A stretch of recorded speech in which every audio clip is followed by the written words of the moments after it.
তো বস আর মাত্র 15 রান করতে পারলেই সচিন টেন্ডুলকারের রেকর্ড ভেঙে দেবেন বিরাট কোহলি। ভারত পাকিস্তান ম্যাচেই কি করতে পারবে সেই লক্ষ্য পূরণ? চ্যাম্পিয়ন ট্রফি শুরুটা ভারতের জন্য যথেষ্ট ভালো হলেও বিরাট কোহলির জন্য একদমই ভালো হয়নি। বাংলাদেশের বিরুদ্ধে কেবলমাত্র 22 রান করে ব্যাবিলনে ফিরতে হয় কিং কোহলিকে। এই নিয়ে অনেক কথাই শুনতে হয়েছে সিনিয়র ক্রিকেটারদের কাছ থেকে।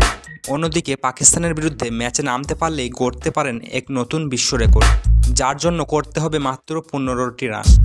আসলে আর 15 রান করতে পারলে ওডিআই ক্রিকেটে সবচেয়ে তাড়াতাড়ি 14,000 রান সম্পূর্ণ করবে কিং কোহলি।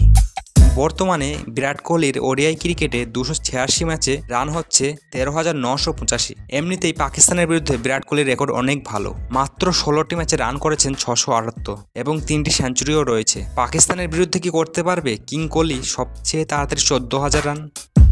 ক্রিকেটের ইতিহাসে ওডিআইতে মাত্র 2 জন 14,000 রান সম্পূর্ণ করেছেন। তার মধ্যে সচিন টেন্ডুলকার এই রানের জন্য নিয়েছিলেন 350টি ম্যাচ। অন্যদিকে কুমার সাঙ্গাকারা 378টি ম্যাচ খেলেছিলেন 14,000 রান সম্পূর্ণ করতে। কিন্তু সবচেয়ে বড় বাধা হলো বিরাট কোহলির ফর্ম।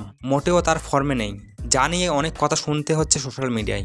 ম্যাচের পরই একটি ভিডিও ভাইরাল হয় যেখানে কোহলিকে টেস্ট ব্যাটার হিসাবে মজা করা হয়। এই নিয়ে মুখ খুলেছেন জাসপ্রীত বুমরার স্ত্রী সঞ্জনা। তিনি লিখেছেন, এটা খুব খারাপ ব্যবহার, সমালোচনা করা উচিত কিন্তু তার অতিক্রম করা উচিত নয়। আমাদের ক্রিকেটারদের সমর্থন করা উচিত। তো বস, তোমরা কি মনে করো আমাদের কিং কোহলি কি পাকিস্তানের বিরুদ্ধে ম্যাচটিতে এই রেকর্ডটি করতে পারবে? অবশ্যই কমেন্টে জানিয়ে যাবে। আর চ্যানেলে নতুন হয়ে থাকলে অবশ্যই চ্যানেলটিকে সাবস্ক্রাইব করে দিও।